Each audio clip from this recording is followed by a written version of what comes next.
ngayon si Mr. Diskaya.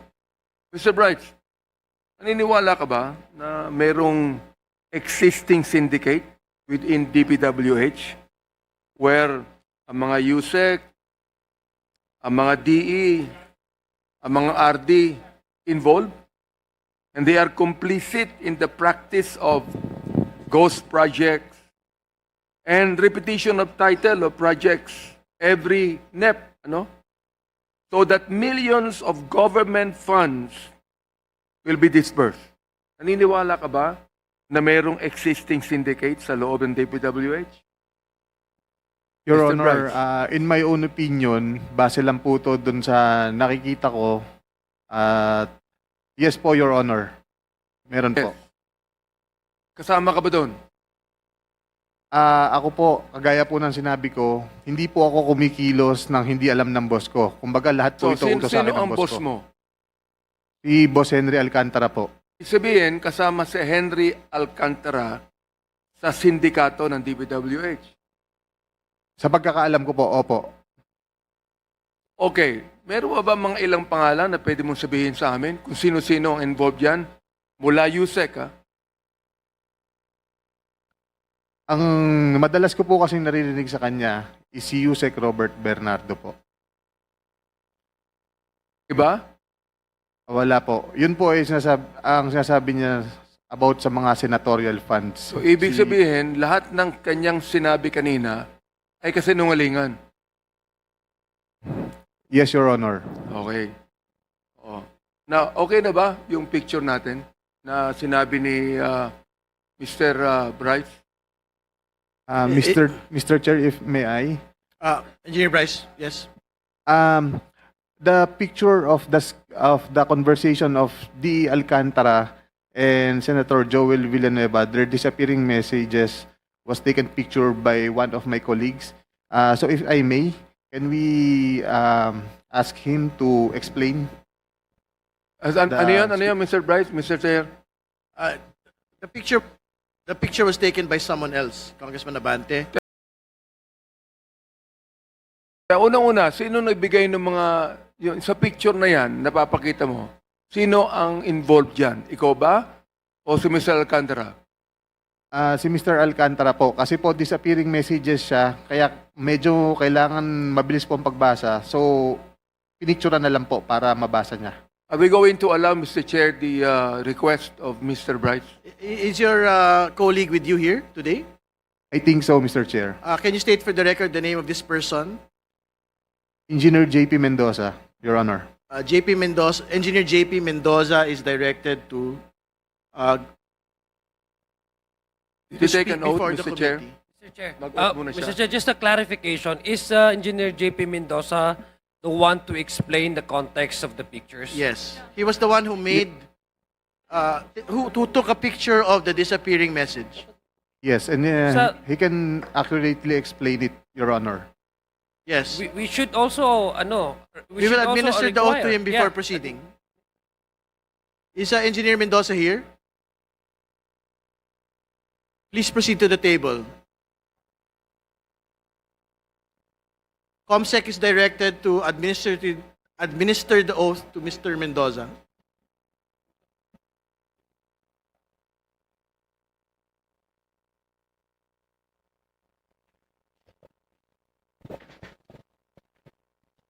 Mr. Mendoza, please stand up and raise your right hand. Is Where is Mr. Mendoza present? Please proceed to the table.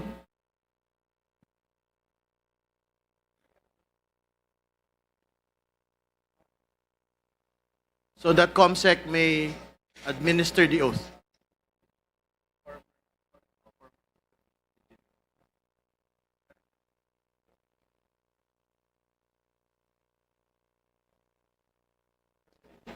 Yung screenshot ng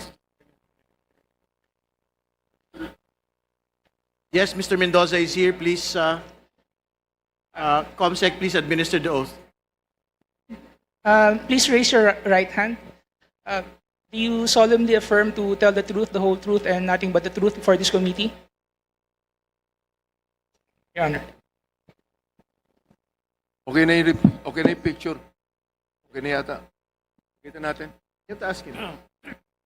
Yes, authorities given to the COMSEC to flash the pictures being referred to.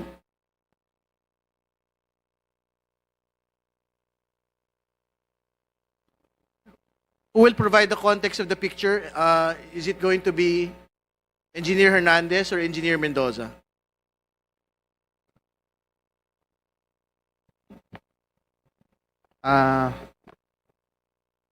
Your Honor, this picture was taken in the place of our friends.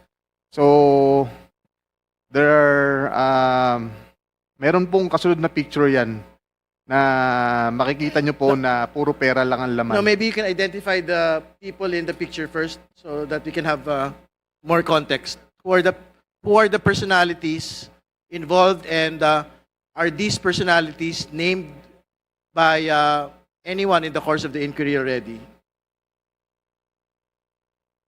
Sino po yung mga nasa litrato? There are previous employees of Bulacan First Engineering District, Your Honor. Sino-sino po itong mga ito? Mga pangalan, kailangan po magbigay ng pangalan. Dating Assistant District Engineer po, Rafaelito Marcelo. Dati pong Maintenance Chief, Ernesto Daos. Planning Chief, Ernesto Galang. Administrative Officer, Evelyn De Jesus. Chief Ruben Santos ng Materials and Testing. At yung accountant po namin na si Chief Jun Mendoza. At saka si District Engineer Henry Alcantara po, ang aming boss. At saka po si Mr. Chair? si Yusek Robert Bernardo po. Would it be possible kung may isa-isa, kaya bang ma-point yung mga faces on the screen? Okay na yan siguro. I think everyone, the names had been stated already. It's okay, Congresswoman Ko. Thank you. Okay, we can proceed to the next picture, please. Yan po, sabi po nila, hindi po sila magkakilala. Baka naman po fan lang siya. Can we state for the record who the personalities in the picture are? Yung boss ko po, si Boss Henry Alcantara. At saka po si Senador na akala po niya ligtas na siya. Sorry, you have to have proper decorum, please. I'm we have to sorry. state for the record the name of the person and the occasion that we are talking about. I believe, Your Honor, ito po yung birthday sa Soler na ito nga po yung parang sa 10th po ng Soler ginawa yung birthday ni Senator Jinggoy Estrada po. Again, to be very clear, who are the personalities? Please state for the record in this picture. Si Boss Henry Alcantara po at saka po si Senator Jinggoy Estrada po. Thank you. Next picture, please. So again, these are pictures with known personalities during the birthday of Senator Jinggoy Estrada. Is this correct? To be honest, Your Honor, I do not know when this picture was taken, but I'm just trying to show that Mr. Alcantara, Engineer Henry Alcantara, and Senator Jinggoy Estrada have met a couple of times already. And they appear, what do they appear? Do they appear close? And they appear super close, Your Honor. All right, thank you. Please proceed. Next picture, please.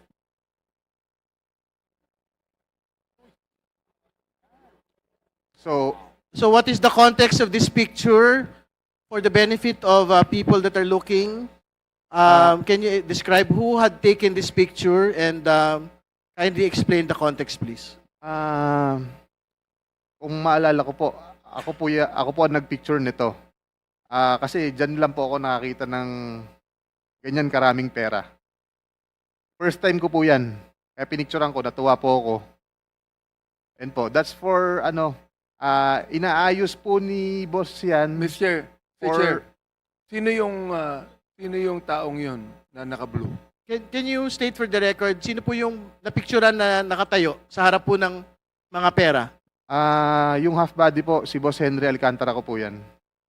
Okay. Kanino binigay ang pera, Mr. Chair? Kanino binigay ang perang yan? Sorry. Sige, pakikwento po muna yung, what is the context of this picture? Yan po, ang context po niyan is, kung makikita nyo po, magkakahiwalay po yung pera. may mga designated person po na pagbibigyan yan, Your Honor. So, Can we, can he name them kung sino pagbibigyan ng mga perang yan? I'm sorry, Your Honor. sino po daw yung pagbibigyan ng mga pera po na yan, supposedly? Ito na nga po yung sinasabi ni boss na sa mga Alright, next picture please. Chair. Pwede lang po maklarify saan ang lugar at anong date ng picture na yan. Saan daw po yung lugar at saan yung date? sa office po namin yan sa Bulacan First District Engineering Office. Okay, napakalinaw po. May limpak-limpak na salapi sa district office mismo. Kailan? No? At kailan? I believe mga 2022 po or 2023 yan. Alright. Something like Chair, that. meron namang mga paraan para ma-determine yung precise Yeah. date, di ba? I think we will get metadata ng- the Impor- metadata of Yes, this importante for po yun. submission. At Yes. to clarify, pasensya na po, to clarify lang po, normal po ba sa opisina ng gobyerno, ng DPWH, na merong ganyang piles of cash sa mga transaksyon ng gobyerno? Please Sa mga respond. regular na transaksyon ng gobyerno? Please respond, Mr. Engineer Hernandez, please. Sa All right. Just answer, please. Sa Then office- we will proceed. sa office po namin normal po yan. Okay, next picture, please. Mr. Chair, just to clarify, Mr. Chair, Okay, Congressman Pakita nga Sutay. isang picture po. kay Engineer Bryce yung on the lower right portion ng picture. Can we go back to the Pakibalik picture? daw po. Yan, may papel, yung bond paper. Opo. Yung bond paper sa may nakasulat. Yan. Ano yan? Rundown ng project ba yan? Yes, Your Honor. Mr. Chair, mayroon akong tanong kanina. All right. Sinabi niya, Next picture, please. sinabi niya na mayroong nakatoka na tatanggap niyan. Gusto kong malaman kung sino ang mga taong dapat tumanggap niyan. Alam niya eh.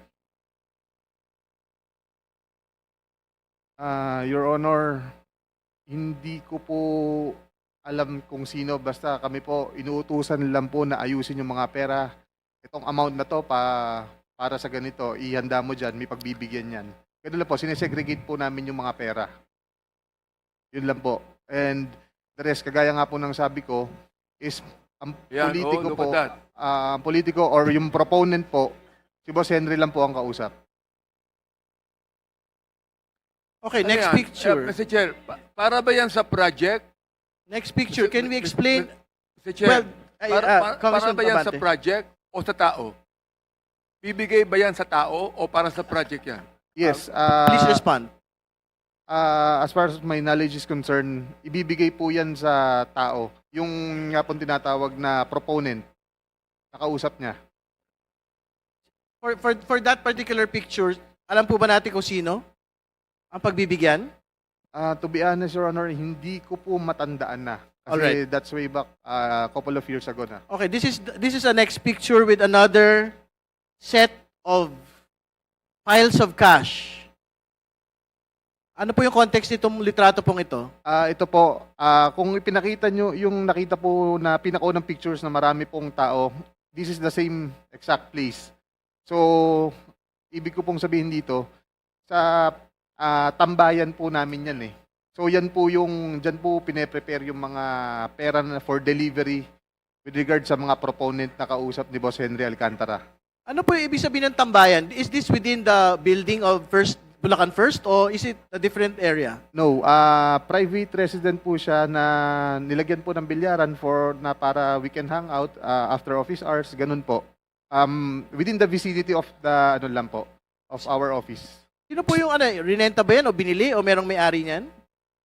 Yes po, meron pong alam ko po kaibigan po ni Boss Henry Alcantara ang may-ari niyan. Alright. Pero hindi po, first, to be clear, hindi po ito sa building ng Bulacan First. Yes po, hindi po 'yan sa building ng DPWH. At hindi naman din ho si D. Alcantara ang may-ari, ibang tao.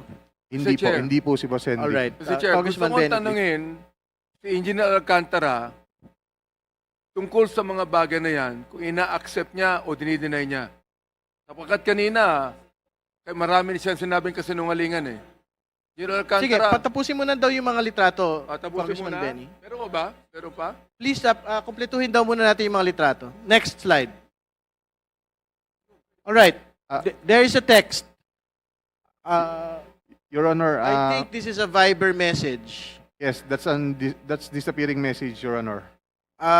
Can you read, Engineer Bryce, the name of the person that is there, that is stated in the Viber message, and the content of the message, please? Your Honor, if may I recommend Engineer JP Mendoza to read the actual message because he's the one who took the photos personally from our boss Henry Alcantara.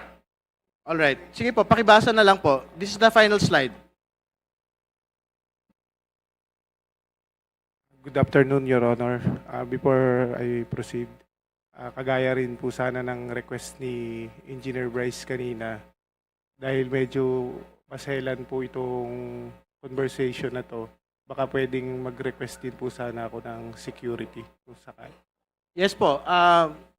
The committee commits to the safety and security of the witnesses and resource persons who are here, who are committed to the truth, no?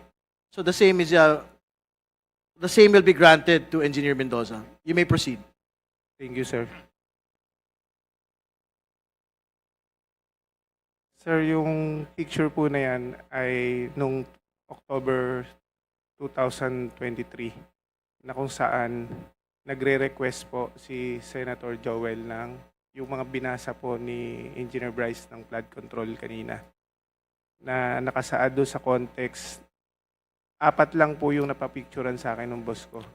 Kumbaga, parang sa summary po na yan na sinasabi ni Senator Joel na mababa lang yung kanyang pondo, subalit siya ang majority floor, isa siya ang majority floor leader siya nung that time and member siya ng Commission on Appointment. Okay. Thank you for providing the context, but you have to state for the record who this person is. Is this Senator? Nakalagay na po kasi Sen Joel eh. So, is this the senator that we know? Joel Villanueva? Yes, sir. All right. Can you read for the record also the content, the specific content of the message? Again, naguguluhan ako bigla kay Sec. Parang nakalimutan ba niya? Number 1, prob sa flood control and all the efforts we put in. Number 2, for his CEA, his budget this coming year, etc. He committed sa akin. Pinakamababang commitment ng DPWH Secretary.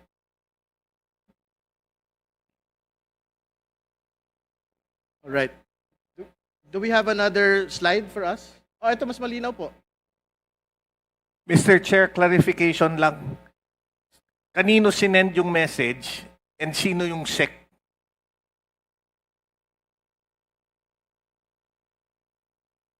When dun sa message, you're referring to a SEC. Sino yung SEC? Secretary Manny Bunoan po. Okay? Kanino sinend yung message na yan? Kay Boss Henry po. Okay, Bakit thank kami you. kopya?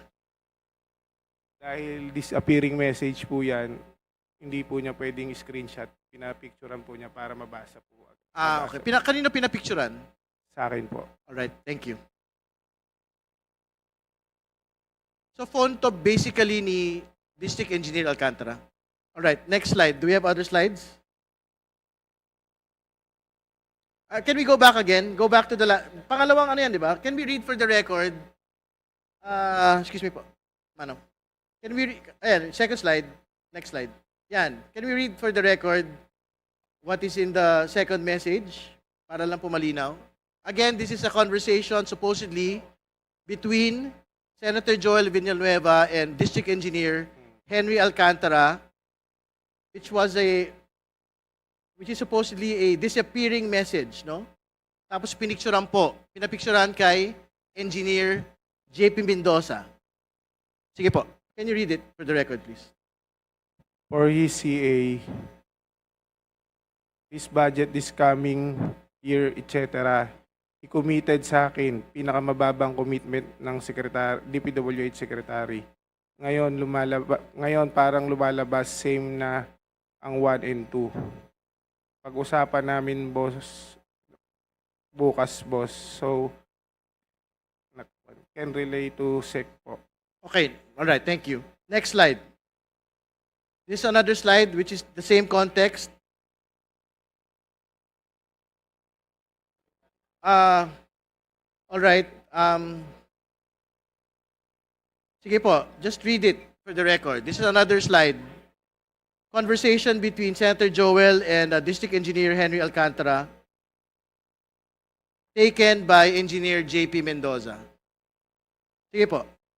Yes, boss. See you po bukas 6 p.m. sa GIL. Majority leader tayo, hindi kong or just one CA member. Yes, boss, I will.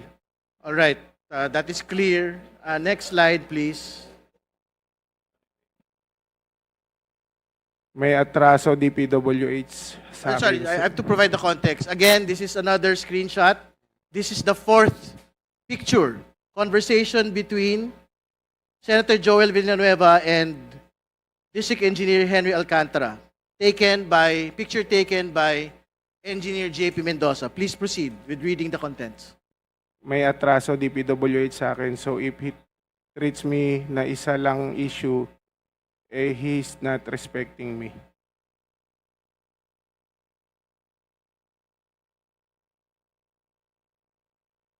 All right. Nabasa na ba? All right. Next slide, please.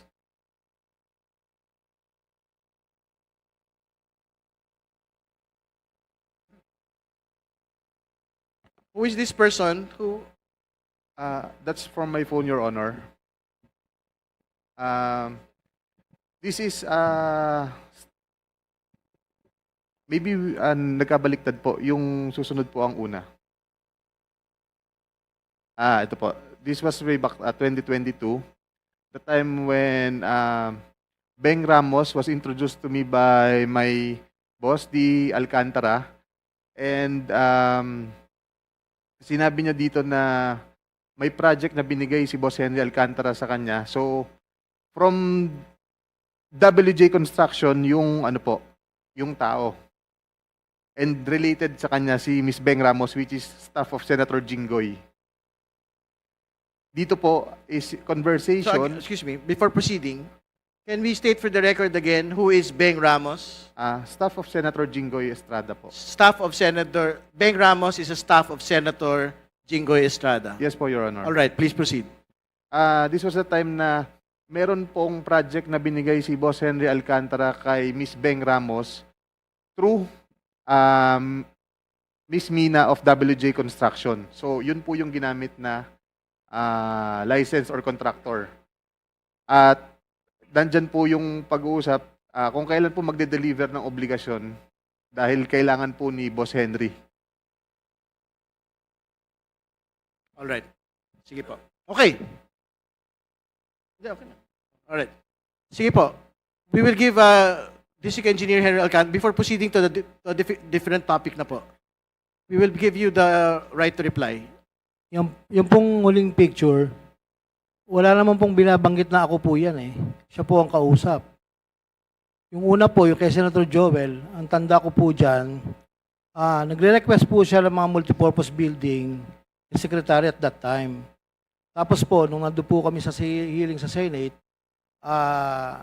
kinausap ko po siya, sabi niya, nagre-request ako kay secretary, papalo up po na lang. Yun lang po yan. Wala naman po nakalagay dyan na ako'y may transaksyon ng financial sa kanya. Nagre-request po siya, normal lang po, nagre-request po siya ng multipurpose building, additional po sana, para mailagay po sa Bulacan po. Yun lang po, Your Honor. All right, thank you. Mr. Chair, 1 minute. Tanong ko lang, yung dun sa pera, ano explanation niya po? Your Honor, yung pera po na yun, yung nasa bahay na po yun, I think po, yan po ay pera ng contractor po na nakolekta, nagamit ang ibang lisensya, doon lang po dinala. At nagkatuwaan po na picturean po yan. That's not for the proponent, Your Honor. All right. Okay, we will proceed. Congressman, are you Yes, finished? I still have another question for Diskaya, please. Just Okay, Congressman Benny. okay, Mr. Diskaya, bago po kayo nag-testify